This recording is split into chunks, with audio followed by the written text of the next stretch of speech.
ನಮಸ್ಕಾರ ಸ್ನೇಹಿತರೆ. ಲೀಲಾವತಿ ಪುತ್ರ ವಿನೋದ್ ರಾಜ್ ಇತ್ತೀಚಿನ ವರ್ಷಗಳಲ್ಲಿ ಚಿತ್ರರಂಗದಿಂದ ದೂರ ಉಳಿದಿದ್ದಾರೆ. ಆದಷ್ಟು ಸಂದರ್ಶನಗಳಲ್ಲಿ ಮಾತನಾಡಿ ಆಗಾಗ್ಗೆ ತಮ್ಮ ವೈಯಕ್ತಿಕ ಜೀವನದ ಬಗ್ಗೆ ಮಾಹಿತಿ ಹಂಚಿಕೊಳ್ತಿರ್ತಾರೆ.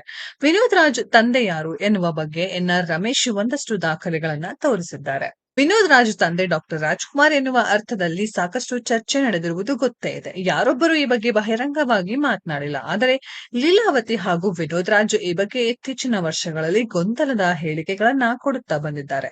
ಈ ಬಗ್ಗೆ ಅಣ್ಣಾವರಿಗೆ ಆಪ್ತರಾಗಿದ್ದ ನಿರ್ದೇಶಕ ಪ್ರಕಾಶ್ ರಾಜ್ ಮೇಹು ಹಾಗೂ ಎನ್ಆರ್ ರಮೇಶ್ ಸ್ಪಷ್ಟನೆ ನೀಡುವ ಪ್ರಯತ್ನ ಮಾಡಿದ್ದಾರೆ. ದಶಕಗಳ ಹಿಂದೆ ನಟಿ ಲೀಲಾವತಿ ಚೆನ್ನೈ ಸಮೀಪ ಒಂದಷ್ಟು ಆಸ್ತಿ ಖರೀದಿಸಿದರು. ಅದರಲ್ಲಿ ಕೊಂಚ ಜಮೀನು ಮಾರಿ ಸೋಲದೇವನಹಳ್ಳಿ ಬಳಿ ಜಾಗ ಖರೀದಿಸಿ ತೋಟ ಮಾಡುತ್ತಾ ಮಗನ ಜೊತೆ ವಾಸವಾಗಿದ್ರು. ಆದರೆ ಚೆನ್ನೈನಲ್ಲಿ ಇನ್ನು ಕೊಂಚ ಜಮೀನು ವಿನೋದ್ ರಾಜ್ ಹೆಸರಿನಲ್ಲಿದೆ.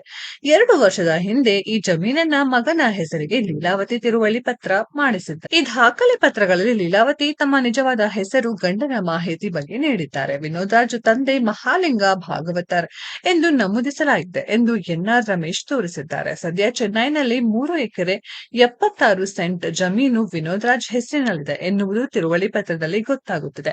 ಅದರ ಮೌಲ್ಯ 4,06,50,000 ಎಂದು ಪತ್ರದಲ್ಲಿರುವುದಾಗಿ ವಿವರಿಸಿದ್ದಾರೆ. ಅದೇ 3 ಎಕರೆ ಜಾಗದಲ್ಲಿ ವಿನೋದ್ ರಾಜ್ ತಂದೆ ಮಹಾಲಿಂಗ ಭಾಗವತರ ಸಮಾಧಿ ಕೂಡ ಇದೆ ಎಂದು ಎನ್ಆರ್ ರಮೇಶ್ ಹೇಳಿದ್ದಾರೆ. ನಿಮ್ಮ ಸೋಲದೇವನಹಳ್ಳಿ ಬಳಿ ಇರುವ ಜಮೀನು ಒಂದು ರೀತಿ ನಿತ್ಯಾನಂದನ ಆಶ್ರಮದಂತೆ ಪರಿವರ್ತನೆ ಆಗಿರುವುದು ನಿಜಾನ ಸುಳ್ಳ ಎಂದು ವಿನೋದ್ ರಾಜ್ ಬಳಿ ಪ್ರಶ್ನಿಸಿದ್ದಾರೆ. ವಿನೋದ್ ರಾಜ್ ಶಾಲಾ ಕಾಲೇಜು ದಾಖಲಾತಿಗಳನ್ನ ಸಂಗ್ರಹಿಸುತ್ತೇವೆ. ಆ ದಾಖಲೆಗಳನ್ನ ನಿಮ್ಮ ತಂದೆ ಹೆಸರು ಏನೆಂದು ಇದೆ ನೋಡೋಣ. ಅಣ್ಣವರಿಗೂ ನಿಮಗೂ ಯಾವುದೇ ಸಂಬಂಧ ಇಲ್ಲ. ಅಣ್ಣವರಿಗೂ ಲೀಲಾವತಿ ಅವರಿಗೂ ಯಾವುದೇ ಸಂಬಂಧ ಇಲ್ಲ. 1962ರಲ್ಲಿ ಡಾಕ್ಟರ್ ರಾಜ್ಕುಮಾರ್ ಹಾಗೂ ನಾನು ಹುಬ್ಬಳ್ಳಿಯ ಹೋಟೆಲ್ ಒಂದರಲ್ಲಿ ಸಂತ ತುಕಾರಾಂ ಚಿತ್ರೀಕರಣದ ವೇಳೆ ತಂಗಿದ್ವಿ ಎಂದು ಹೇಳಿದ್ದರು. ವಿನೋದ್ ರಾಜ್ ಹುಟ್ಟಿದ್ದು 1967.